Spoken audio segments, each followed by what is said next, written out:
What's up, guys? Good morning. It's Coach G here. I'm at my standing desk at home, kicking off my day, starting early here while everybody else is still asleep.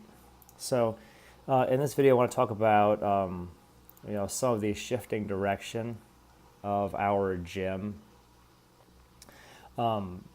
particularly in terms of hosting fitness competitions, which is something that we used to do like in a big way several times a year. We were hosting fitness competitions. So in our early years of CrossFit Edwardsville, we hosted battles of the badges. We had a battle of the badges where it was like firefighters and law enforcement officers. Who's the fittest competition. We did that. We had a competition called the Beast of the Metro East that we would lead in October of each year, which was for our area, who's the fittest man, who's the fittest woman. We did that. And in April, we had the fittest team in the Metro East, so the FTME, which ended up being like our hallmark event. It was like our biggest, our baddest, our greatest event every single year. And amazing. Like we ran that event for 5 years straight, coming up to this year, 5 straight years, and it was like a wonderful event. We had so many cool stories come out of that, so many amazing memories and events, and it's been wonderful, right? We've made the decision for this year, for 2018, not to host those events anymore. And, any folks that know our history, like we were always designing events. Like we even like toyed with the idea of having like a fittest mom competition where it was just CrossFitting moms who would participate in this event. We toyed with that idea for a moment. Good morning, son. I love you so much. We toyed with that for a minute. So anyone who knows our history knows that we've always been like really all in on doing events like regularly. Now, we made the decision going forward that we're not going to host. A couple of years ago, we handed off the Beast of the Metro East to some other gyms. And we folded a lot of the different events we were hosting, like the Battle of the Badges and all that. We didn't host it anymore. We kept hosting the Fittest Team contest. It was our biggest, our baddest, our funnest event each year. We made the decision this year not to host the Fittest Team this year. And I can't say we would never, bring it back, but we've definitely decided that for this year, it's not going to be the best use of our time and efforts, and I can kind of back up at this a little bit. Is that the Fittest Team? We always cared a lot about giving the best possible experience to folks that are part of the event. Over the years, we had continually professionalized the event more and more. And I can tell for sure, as somebody that leads big CrossFit events, I definitely feel like the landscape of the hosting competitive events like market has shifted quite a bit, where there's a lot more professionalization going on. There's a lot more there are many more events that are professionally organized and created and marketed, and that's been awesome because we were definitely riding that wave, right? Like we moved into having like professional marketing to get the word out about our events, and we moved into having like skilled teams of people to do stuff with our events. Having like formalized training for judges in the event, etc. Like we were on that same crest, on that same wave, and the professionalization of the fitness events in the CrossFit space has been really awesome to be a part of. But with that professionalization, I definitely know in the last couple of years that the the energy and time cost of running a really successful event has gone up and up and up and up and up. And I would say that the last couple of years, especially organizing as the event director of the fittest team in the Metro East competition, I'd say it was a solid 3 months leading up to the event where it was, for me, definitely at least a part-time job, putting together, designing, coordinating the teams, creating the teams for the event. For sure a part-time job leading up to the event. And then in the 4 weeks leading up to the event specifically, like 4 weeks up to the event and including the event, it was a full-time job getting ready for it. And it was a joyful job because it's something that I love to do. And we had so many really cool people, really cool stories that came out of that event specifically. But if I was to be completely honest, like, it's an enormous, enormous time commitment, enormous commitment of resources, not just like my time, my energy, but the energy and resources of my team, the volunteers, the staff. Everybody is like super, super like invested in this event every single year. And I always felt like every time we did an event like this, the FTME, especially because it was our biggest event every year, I definitely felt like when the event was done, I really owed like everybody a ton. I mean, even though a huge part of our professionalized team was paid, videographers were paid, and marketing was paid, and all the judging staff was paid, etc. Like the amount of emotional energy it took from everybody, the amount of, like, I don't know, I perceived that I was like tremendously in debt to everybody around me because they had gone so hard in the paint to help us build this really cool event for the athletes that were participating.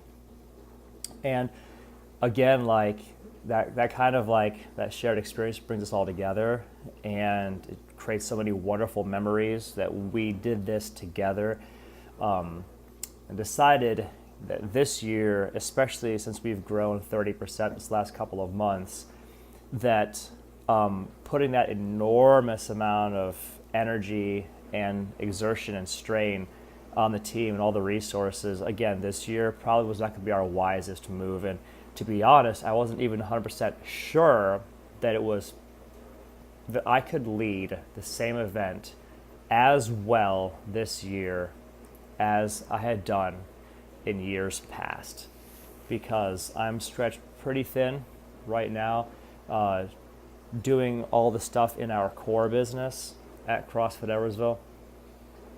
Stretched pretty thin with that, so and I was looking at it, like, just trying to look at it with objective perspective, try to look at it with clear eyes and a clear mind and say, like, can we run that same quality of event this year? Like, maybe we could. It would certainly stretch us. It would certainly push us. Should I be asking all of my team and all the people around me again to marshal all their resources and squeeze every ounce of energy and potential out of ourselves to run this event again? I wasn't sure if I should do that. And besides, us being very reluctant to commit 3 months out of the year again to running this event again, and the enormous amount of time, energy, resources it takes to do that, we've been very hesitant to say that that's the right move for us. And that was a huge part of why we decided not to do it. Another huge part of this I can best explain through Blue Ocean Strategy. So Blue Ocean Strategy is it's based on a book that is a business strategy, a business perspectives book, and I think the book is fascinating. And the basic tenets of this book, Blue Ocean Strategy, are that if you're a shark and you're going looking for fish to eat, your best bet is to find a blue ocean where no other sharks are hanging out, right? Or you can look at it in terms of fishermen. Like, if you want to go fishing for fish, You want to go and find a fishing area where not everybody else is fishing. Well, the ocean is blue at first when you first get there, and you basically reap all the rewards. If you look at it in terms of like being a CrossFit affiliate, if you're the first CrossFit affiliate into an area, and we were in our area back when we first started, by design, when my wife and I first had our vision to start a gym, we chose this area. We selected this area and looked for our first professional postgraduate school jobs in this area because we wanted to build a CrossFit gym in this area. And we literally declined good job offers and opportunities in other areas so that we could be in this blue ocean, because we recognized that there's a wonderful opportunity to build a CrossFit gym here where there is no other CrossFit gym at that time. And so this was our blue ocean. And we get out here first, and I can tell you for sure it is absolutely thrilling to be in a blue ocean where you're the only shark or you're the only fisherman, because then like you get to reap a wonderful harvest, right? And starting our affiliate in an area where we were the only affiliate was definitely like that for us. It was a blue ocean. Same was with the competition side of things. Like we were the first in the area to start like leading competitions, and it was definitely a blue ocean. And we were able to really have some great experiences in running events and develop our skill set, and it was very, very profitable for us from a business standpoint running the events. However, here's what we learned from the blue ocean strategy, right? Is that oceans don't stay blue forever. Other fishermen, other sharks get wise to the fact that the fishing over here is really good. And what happens is tons of other sharks or fishermen jump into the same area to try and catch more fish. The competition, the hosting events, hosting competition space for CrossFit was a blue ocean at one point. It is not anymore. The way that the book kind of describes what happens is that the more sharks jump into a space to feed, the more fishermen come into a space to fish, the oceans become red with blood. And for a minute, the competition makes everybody get more skilled as a fisherman. But after a while, you sort of realize that pond is no longer going to be a blue ocean. It will never be a blue ocean again. And that the wisest thing is to go and learn to fish elsewhere. This also impacted our decision that this year we're not going to host the FTME because everybody and their mama, it seems, anymore is hosting an event, and the water has become reddened. And, it's not anybody's fault. It's just the shifting tide of things. Things have just changed, and nobody's mad. I mean, all love to everybody else. I understand we're all trying to do similar things. So, that said, we've just decided that the best thing for the athletes that we serve, for the teams that we work with, the professionals, etc., is for all of us to say, this year, it's not the right thing for us to have the FTME. And that's, I know it's sort of bittersweet. So this 5-year run was really, really great. It's sort of bittersweet, but it's also, I think, the right move. I think that it allows me and my team at CrossFit Eversville to focus more on our core business, which right now is entirely enough to keep us very, very busy. Focus on our core business and simplify our lives for a bit. I can also tell you from a personal level that I'm very much looking forward to having my 3 months back, especially since with the FTME, we'd moved that to October recently. Like in the last year, we'd moved to October. I'm really looking forward to having September and October back personally, because my anniversary is in September and my wife's birthday is in October, and October is my favorite month of the year. To not have the full-time job of running this event in September, October is going to be, I think, this year awesome. And while from a business perspective, not having the enormous like inflow of cash that happened with the FTME in previous years, we'll miss that. But I think what we gain in terms of like emotional equity, reduced stress, overall like the opportunity for us to focus on the core business and build that, I think is going to be just a healthier thing for us as a business.